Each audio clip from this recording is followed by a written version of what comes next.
ஒரு வழியாக பஸ் உள்ளே போகிற மாதிரி 18 அடி பாதை விட்டு அடைச்சாச்சுங்க.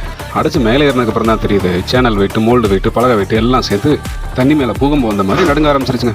இதுக்கு மேலே இப்போ 40 டன் காங்கிரீட் போடுறதுன்ட்டு ஃபஸ்ட்டு பீம் பாட்டத்தை போட்டு சைடு வச்சு கம்பி கட்டி பீமை மட்டும் ஒரு 3/4 காங்கிரீட் போட்டாச்சுங்க. இதுக்கப்புறம் 2 பக்கமும் அந்த கொடுங்க ஸ்லாப் அடைக்கலான்னு பார்த்தா மதுரைக்குள்ளே ஒரே கடையில் 40 அடிக்கு தாங்க அந்த குளவு மோல்டு வச்சிருக்காப்ல.